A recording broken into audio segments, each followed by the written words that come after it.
السلام علیکم ورحمۃ اللہ وبرکاتہ۔ گزشتہ جمعے معراج النبی صلی اللہ علیہ وسلم کا پہلا حصہ اسراء کا بیان کیا تھا، اور یہ کہا تھا کہ جو اگلا حصہ ہے معراج کا، بیت المقدس سے آسمانوں کا سفر اور پھر سدرۃ المنتہا تک حضور کی رسائی، اللہ تعالیٰ کے سامنے حضور کا پہنچنا جانا، مقام دنو اور مقام تدلی پہ فائز ہونا، اور جنت اور جہنم کی سیر کرنا، پھر واپسی، یہ آج کے بیان میں جمعے کے بیان میں عرض کی جائے گی۔ اگرچہ شعبان کا مہینہ شروع ہو جائے گا بدھ کے دن سے، اور جمعے کو شعبان کی 3 تاریخ ہوگی، لیکن بہرحال معراج کا یہ حصہ مکمل کرنا ضروری ہے تاکہ سامعین کو جو انتظار ہوگا آپ کے اگلے حصے کا، وہ انتظار مکمل ہو۔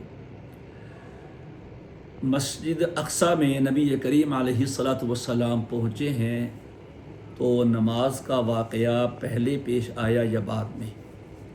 اس میں دونوں طرح کے اقوال ملتے ہیں، لیکن زیادہ صحیح قول اسے قرار دیا گیا ہے کہ یہ امامت انبیاء کا واقعہ آسمانوں سے واپس آنے کے بعد بیت المقدس میں پیش آیا۔ واللہ تعالی عالم بحقیقت الحال۔ اس کی 2 وجہیں بھی بیان کی جاتی ہیں۔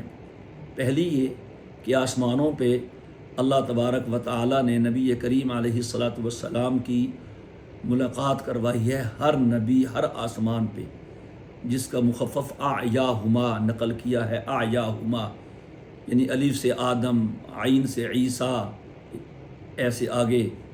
تو اگر امامت کا واقعہ پہلے پیش آ چکا ہوتا بیت المقدس میں تو پھر تعارف تو ہو چکا ہوتا، پھر اوپر دوبارہ تعارف کرانے کی نوبت پیش نہ آتی۔ ایک وجہ یہ ذکر کی جاتی ہے، اور دوسری وجہ یہ ذکر کی جاتی ہے کہ سفر سے جو اصل مقصد ہو اسے پہلے پورا کیا جاتا ہے، اور باقی چیزیں جو ضمنی اور تبعاً ہوتی ہیں وہ بعد میں پوری کی جاتی ہیں، چونکہ اس سفر معراج سے مقصد اللہ تبارک و تعالیٰ کے حضور پہنچنا اور اللہ تعالیٰ سے براہ راست ہم کلام ہونا، اور ایک قول کے مطابق اللہ تعالیٰ کی زیارت و دیدار سے مشرف ہونا تھا۔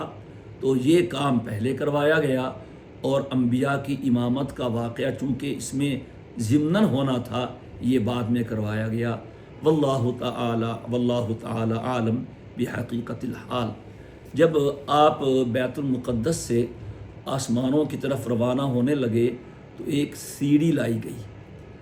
لکھتے ہیں مفسرین اور سیرت نگار کہ یہ وہ سیڑھی ہے جس کے ذریعے اموات کی ارواح اوپر جاتی ہیں، اور اس کی وجہ بھی لکھی ہے کہ عام طور پہ دیکھنے میں آتا ہے جب کسی آدمی کی موت کا وقت قریب ہوتا ہے تو وہ ٹکٹکی باندھ کے دیکھتا ہے، ادھر ادھر ٹکٹکی، تو وہی سیڑھی دیکھ رہا ہوتا ہے کہ یہ کیا چیز ہے، تو اسی کو دیکھتے ہی دیکھتے اس کی روح نکل جاتی ہے، اور پھر اس کی روح اس سیڑھی کے ذریعے اوپر پہنچائی جاتی ہے۔ تو وہ سیڑھی لائی گئی، جناب نبی کریم علیہ الصلاۃ والسلام اس سیڑھی پر بنفس نفیس صرف روح مبارک نہیں بلکہ آپ اپنے جسم اور روح کے ساتھ اس سیڑھی سے پہلے آسمان پہ پہنچے۔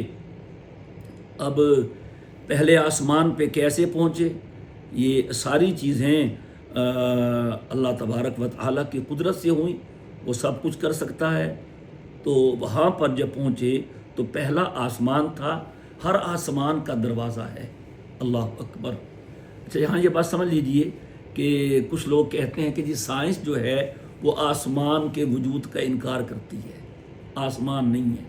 حالانکہ قرآن کریم میں آسمان کا ذکر ہے، تو جو چیز قرآن کریم میں ہو اس کا پھر انکار تو کفر ہوتا ہے۔ وَالسَّمَاءَ بَنَيْنَهَا بِأَيْدٍ وَإِنَّا لَمُوسِعُونَ أَأَنْتُمْ أَشَدُّ خَلْقًا أَمِ السَّمَاءُ بَنَاهَا اللَّهُ الَّذِي خَلَقَ 7 سَمَاوَاتٍ وَمِنْ الْأَرْضِ مِثْلَهُنَّ۔ تو یہ تو قطعی آیات ہیں، تو پھر یہ کیا ہوا؟ تو اس کا جواب یہ دیا گیا ہے کہ ہم کب کہتے ہیں کہ جو آپ کو اوپر نظر آ رہا ہے یہ آسمان ہے؟ سائنس اسی کا انکار کر سکتی ہے نا، یہ ہو سکتا ہے یہ حد نگاہ ہو، آسمان اس سے بھی اوپر ہو جہاں کسی کی رسائی نہ ہو سکتی ہو۔ خیر پہلے آسمان پہ پہنچے تو وہاں پر دروازہ تھا اور باقاعدہ اس کا محافظ تھا، دربان۔ جبریل امین نے دستک دی تو اس نے پوچھا ساتھ کون ہے؟ تو اس نے کہا جی ساتھ نبی کریم صلی اللہ علیہ وسلم ہیں۔ تو فرشتہ کہتا ہے کہ ان کو لانے کا پیغام دیا گیا تھا؟ تو جبریل نے کہا ہاں، یعنی کہ یہ ایک تحفظ کے حوالے سے سیکیورٹی کہہ لیں، آداب کہہ لیں، پوچھا کے ساتھ جو ہے ان کی اجازت ہے آنے کی، پرمیشن ہے ان کی۔ تو پھر اس نے مرحبا کہا حضور کو اور دروازہ کھول دیا۔ آپ آسمان میں داخل ہوئے تو پہلے آسمان میں آپ کو حضرت آدم علیہ السلام نظر آئے۔ دیکھا ایک بزرگ بیٹھے ہیں، جبریل نے کہا یہ آپ کے ابا جان آدم ہیں، ھذا ابو کا آدم سلم علیہ۔ تو پھر آپ نے ان کو سلام کیا، آدم علیہ السلام نے جواب دیا اور خوش آمدید کہا، مرحباً بالنبی صالح والابن الصالح، کہ میں اپنے نبی بیٹے کو اور اپنے نیک بیٹے کو خوش آمدید کہتا ہوں۔ پھر حضور نے دیکھا کہ آدم علیہ السلام کے دائیں طرف کچھ شکلیں ہیں اور کچھ بائیں طرف ہیں۔ جب وہ دائیں طرف کی شکلوں کو دیکھتے ہیں تو خوش ہوتے ہیں اور بائیں طرف کی صورتوں کو دیکھتے ہیں تو پریشان ہو جاتے ہیں۔ تو بتایا گیا کہ دائیں طرف ان کی نیک اولاد کے لوگ ہیں جو جنتی اصحاب الیمین ہیں، اور بائیں طرف والے وہ جہنمی ہیں، اصحاب الشمال ہے۔ انہیں دیکھ کے یہ روتے ہیں۔ پھر ایک دروازہ نظر آیا آدم علیہ السلام کی دائیں طرف، اس سے بہت اچھی خوشبو آ رہی تھی، اور بائیں طرف ایک دروازہ تھا اس سے بدبو آ رہی تھی۔ دائیں طرف کا جو دروازہ تھا وہ دیکھتے تو خوش ہوتے، یہ جنت کا دروازہ تھا، اور بائیں طرف کا دروازہ دیکھتے تو پریشان ہو جاتے، وہاں سے بدبو آ رہی تھی، انتہائی بدبودار قسم کی سخت بدبو تھی، تو وہ پریشان ہو جاتے۔ پھر آپ وہاں سے روانہ ہوئے اور دوسری منزل دوسرا آسمان تھا، اسی طرح دروازہ کھلوایا اور وہاں کے دربان نے بھی وہی سوال کیا جو پہلے نے کیا تھا، تو اس نے بھی استقبال کیا، مرحباً نعم المجیء جاء، بہت اچھا ہے آنا آنے والے کا جو آئے ہیں۔ تو پھر یہاں آپ نے حضرت عیسیٰ علیہ السلام اور حضرت یحییٰ علیہ السلام سے ملاقات ہوئی۔ حضرت جبریل نے کہا آپ کو کہ ھذا اخوک عیسیٰ یحییٰ سلم علیہما، آپ نے سلام کیا اور پھر انہوں نے استقبال کیا، مرحباً بالنبی الصالح والابن الصالح۔ پھر اس کے بعد آپ تیسرے آسمان پہ پہنچے، وہاں یوسف علیہ السلام تھے۔ یا الف سے آدم، عین سے عیسیٰ اور یا سے یوسف، یحییٰ تو عیسیٰ کے ساتھ ہی تھے۔ آیاہما، پھر تیسرے آسمان پہ حضرت یوسف علیہ السلام سے ملاقات ہوئی۔ سبحان اللہ، حضور نے فرمایا میں نے یوسف کو دیکھا اور حسن و جمال کا ایک بہت بڑا حصہ یوسف علیہ السلام کو عطا کیا گیا تھا۔ پھر آپ اس طرح چوتھے آسمان پہ پہنچے، وہاں حضرت ادریس علیہ السلام سے ملاقات ہوئی، یا کے بعد الف ہے، یا ادریس۔ پھر پانچویں آسمان پہ پہنچے، وہاں حضرت ہارون علیہ السلام سے ملاقات ہوئی، یا کے بعد ہو ہے ہما۔ پھر چھٹے آسمان پہ حضرت موسیٰ علیہ السلام پہ ملاقات ہوئی، اور آخری اور ساتویں آسمان سے حضرت ابراہیم علیہ السلام سے ملاقات ہوئی۔ یہ آیاہما کا مخفف مکمل ہوا۔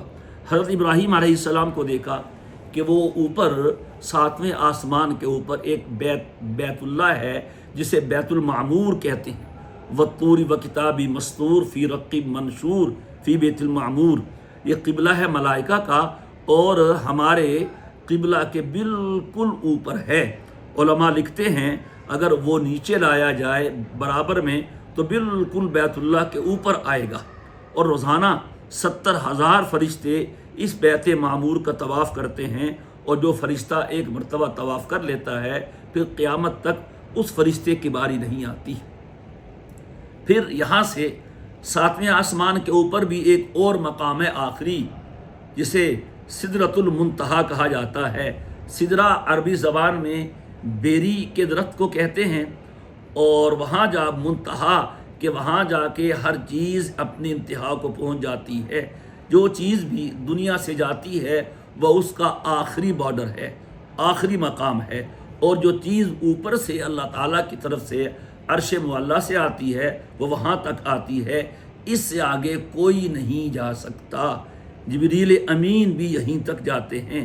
جبریل امین کا مشاہدہ نبی کریم علیہ الصلاۃ والسلام نے اس مقام پر بھی کیا اصلی صورت میں, اور آپ نے وہاں پر عجیب و غریب انوارات اور تجلیات کا مشاہدہ فرمایا.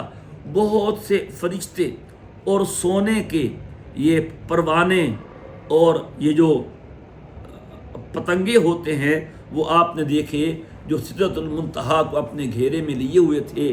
کیا نورانی, کیا رنگین, کیا خوبصورت اور حسین ترین منظر تھا. سبحان اللہ. نبی کریم علیہ الصلاۃ والسلام وہاں پر پہنچے, اور قرآن کریم میں بھی اس کا ذکر ہے, عند سدرۃ المنتہا عندہا جنت المأویٰ اذ یغشی السدرۃ ما یغشی. تو وہاں پر آپ ایک روایت میں یہ بھی ہے کہ نبی کریم علیہ الصلاۃ والسلام نے بیت المعمور میں نماز پڑھی ہے, اور پھر آپ سدرۃ المنتہا تک پہنچے ہیں, اور وہاں تک آپ نے جنت کی سیر بھی کی اور جہنم کو بھی آپ نے دیکھا ہے. یہاں سدرۃ المنتہا چونکہ آخری مقام ہے, جبریل امین یہاں سے آگے نہیں جا سکے, اور ان کی پرواز یہیں تک تھی.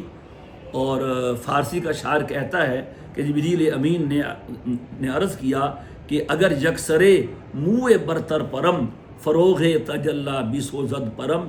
حضور اب میں آگے نہیں جا سکتا, میری پرواز یہیں تک ہے, بس اس سے آگے میں نہیں جا سکتا. اگر میں ذرا سا بھی بال برابر بھی آگے جاؤں گا تو اللہ تعالیٰ کے انوارات ہیں, تجلیات ہیں, تو میں اس کے انوارات و تجلیات سے جل کے راکھ ہو جاؤں گا. یہاں سے پھر اللہ تبارک و تعالیٰ نے حضور کی سواری کو اوپر چڑھایا ہے, اور یہ واضح کر دیا ہے کہ دیکھو جہاں جبریل امین جو نورانیوں کا, فرشتوں کا سردار ہے, اس کی پرواز ختم ہوتی ہے, تو وہاں محمد مصطفیٰ احمد مجتبیٰ صلی اللہ تعالی علیہ وسلم کی پرواز شروع ہوتی ہے. اور یہ عجیب مرحلہ تھا کہ کہاں سے اٹھایا جبریل نے, کہاں سے اٹھایا, مکے سے, وہ کہاں پہنچا دیا تنے تنہا, اور وہاں اکیلا چھوڑ دیا. پھر کمال ہے صدیق اکبر کا, سبحان اللہ. وفا ان پہ ختم ہے, محبت اور عشق کی ادا ان پہ ختم ہے. ہجرت کی رات صدیق اکبر نے حضور کو اپنے کندھے پہ سوار کیا, اور مدینہ سے, مکہ سے مدینہ لے کر گئے, اور ساتھ گئے اور ساتھ رہے, اور آج بھی قبر مبارک میں ساتھ آرام کر رہے ہیں.